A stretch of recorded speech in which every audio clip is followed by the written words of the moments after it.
We talk a lot about big, complex problems. But today, we're going to look at a blueprint for a solution. We're actually going inside the strategic documents of a brand new organization to see what it really takes to build something that creates lasting change right from day one. And that's the big question, right? So many great ideas out there, so many passionate people, but good intentions don't pay the bills. They don't heal trauma. The real challenge is turning a powerful mission into a sustainable organization that makes a real tangible difference year after year. So, we're going to focus on the internal brand guide and strategic plan for an organization called Restorative Hope Ministries, or RHM. I want you to think of it like the architectural blueprint for building hope itself, and we're about to unroll it piece by piece. And let's be clear, the stakes for getting this right are incredibly high. Research shows that only about 8% of nonprofits ever manage to scale past the $1 million revenue mark. That is a massive mountain to climb, and it's exactly what RHM is setting out to do. Okay, so every good blueprint has to start with a solid foundation. But for RHM, that foundation isn't just a business plan, it's a belief system. This is the heart of the organization. It's the core why that fuels every single thing they do. And it all starts right here. The entire identity of Restorative Hope Ministries flows from this single verse in the Bible. It's a promise of restoration after suffering, and that one idea becomes the central theme for their entire mission. So how do you take that spiritual foundation and turn it into action? Well, here's how. This is their official mission statement. I want you to notice the key words here: empower, skills, training, employment. This isn't just about rescue. It's about equipping people for a real, sustainable future. And that mission builds out into their core values.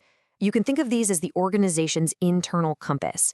Every decision they make, from who they hire to the programs they create, gets checked against this list.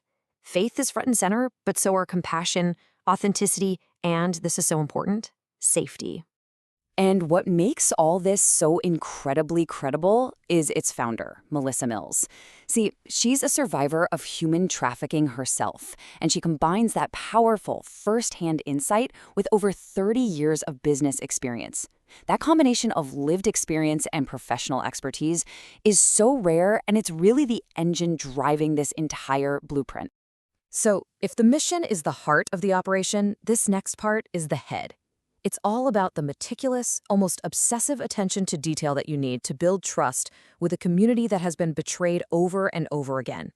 Now, this is so much more than just being politically correct. This table, taken right from their internal guides, is a trauma-informed strategy. Choosing to say survivor instead of victim isn't just about semantics, it's a conscious decision to give back agency and dignity to people who've had it stripped away. It reframes their identity around their strength, not just their trauma. And that's all part of a much bigger picture. Their brand guide says the tone should be pastoral, not preachy.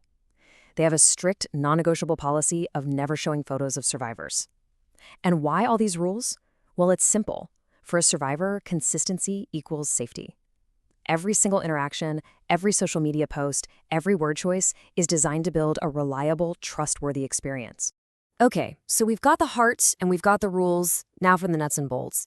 How do you take this powerful vision and turn it into a viable organization that can actually grow and, beat those crazy 8% odds? This is their 5-year roadmap. It's a deliberate, phased approach to growth. And notice the dual goals at each step. It's not just about serving more people. It's about increasing their cost recovery through their own social enterprise. They're literally building a sustainable business model from day one. And here are the numbers to back that plan up. The goal is to grow from a $120,000 budget in year 1 all the way up to nearly $1 million by year 5. These aren't just hopes, these are concrete financial targets that give the entire team a clear goal to rally around. So where does that money actually come from? Well, their year 1 plan shows they are not putting all their eggs in one basket. By blending individual donations with revenue from their own printing business, church support, and grants, they're building a resilient financial foundation that's designed to weather pretty much any storm. All right, this is where it all comes together. We've seen the heart, the rules, the plan, but here's the real question. Does this meticulous blueprint actually work in the chaos of the real world? Because a plan on paper is one thing.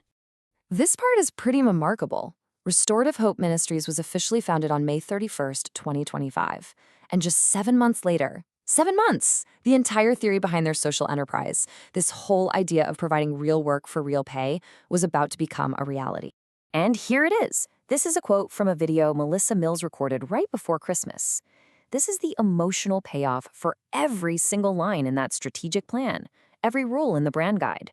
This isn't a handout. It's a paycheck, earned through dignified work. You see, that single paycheck represents the successful integration of everything we've just looked at.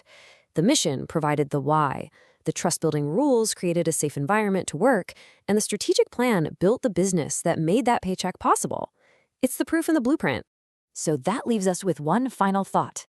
We've just seen what happens when incredible passion gets a rock-solid plan. You get real, tangible impact, and you get it in a remarkably short amount of time. It really makes you wonder, if every good intention out there had a blueprint this solid, what other impossible problems could we finally begin to solve?